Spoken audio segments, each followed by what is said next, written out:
반갑습니다. 새나 친구들. 오늘도 시간을 구별하여 묵상의 자리에 나온 우리 친구들을 예수님의 이름으로 환영합니다. 함께 말씀을 나눌 최성규 목사입니다. 오늘은 광복절입니다.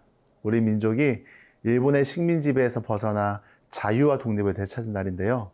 이 광복절을 통해 우리의 조상들이 자유와 독립을 위해 흘린 피와 땀, 희생과 용기를 기억하게 됩니다. 그런데 우리가 기억해야 할 또 다른 중요한 것들이 있습니다. 바로 그것은 무엇일까요? 오늘 말씀을 통해 함께 살펴보고 싶습니다.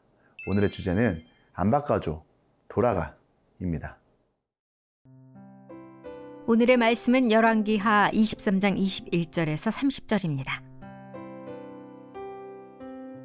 그러고 나서 왕은 온 백성들에게 명령을 내렸습니다. 이 언약책에 기록되어 있는 대로 우리 하나님 여호와를 위해 유월절을 지키라. 사사들이 이스라엘을 이끌던 사사시대부터 이스라엘의 왕들과 유다의 왕들의 시대에 이르기까지 이렇게 유월절을 지킨 적은 없었습니다. 요시야 왕 18년에 예루살렘에서 여호와 앞에 이렇게 유월절을 지켰습니다.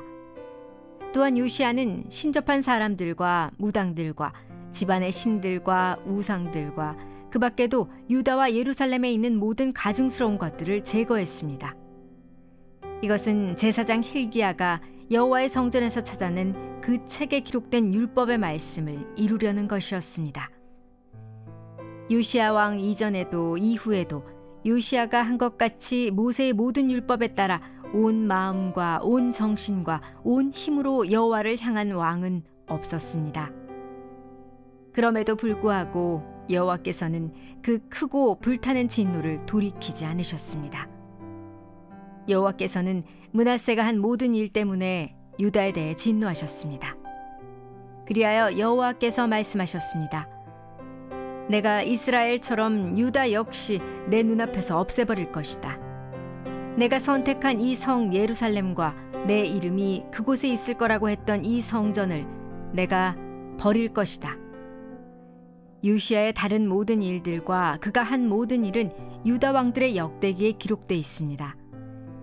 요시야가 왕으로 있는 동안 이집트 왕 바로 느고가 아시리아 왕을 도와 유프라테스 강까지 나왔습니다. 요시야 왕이 그와 싸우러 나갔는데 바로 느고가 그를 만나서 무깃도에서 죽였습니다.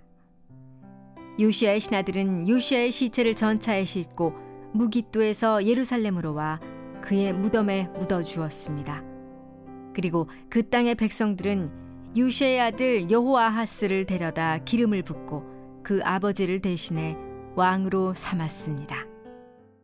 21절 말씀 함께 읽겠습니다.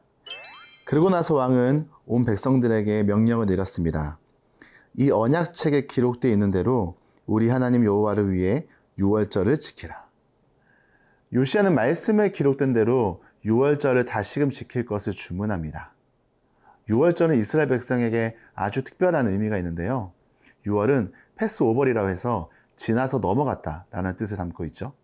이스라엘 백성들이 이집트에서 노예로 살다가 해방된 때를 기억하고 하나님이 베푸신 구원의 은총을 기억하는 매우 중요한 절기입니다. 유월절을 지킨다는 것은 어떤 의미일까요?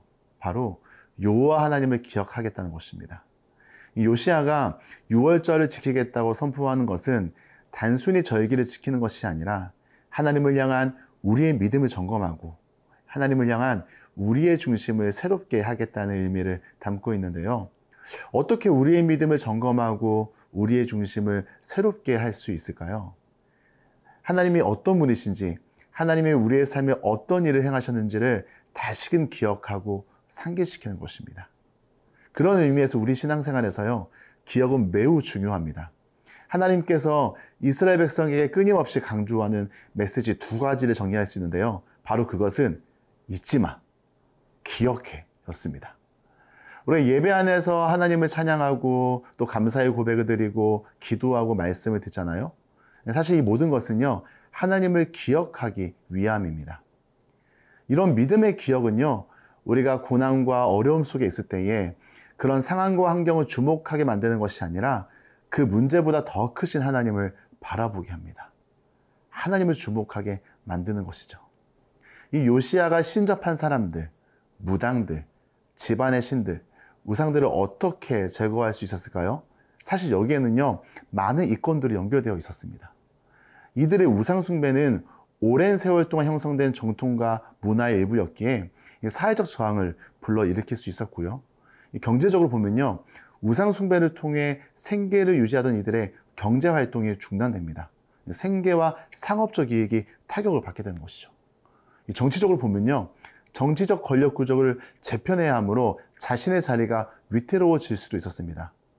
이렇게 사람의 눈으로 보면, 세상의 관점에서 보면 이런 어려움들이 있지만 요시야는요, 세상의 관점이 아니라 하나님의 관점, 하나님의 기준으로 과감하게 정리하는 것을 보게 됩니다. 사랑하는 새나 친구들, 신앙은요, 기억입니다.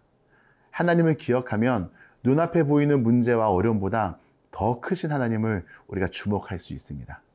묵상을 통해 우리가 하나님을 기억함으로 내 삶이 하나님이 기뻐하시는 것으로 하나하나 채워가는 우리 멋진 새나 친구들이 되길 축복합니다.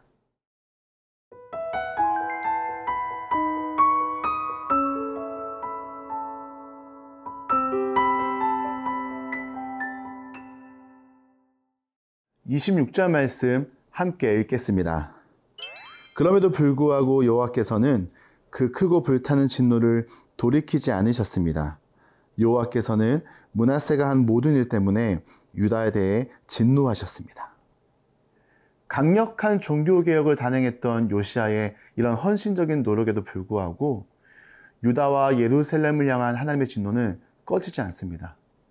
26절에서 그 이유를 명확하게 말하죠. 바로 므낫세의 죄악 때문인데요. 이 므낫세는 55년이라는 오랜 세월 동안 장기 집권하면서 혼자 죄악으로 들어가는 것이 아니라 백성들까지도 돌이킬 수 없는 죄악으로 인도했습니다.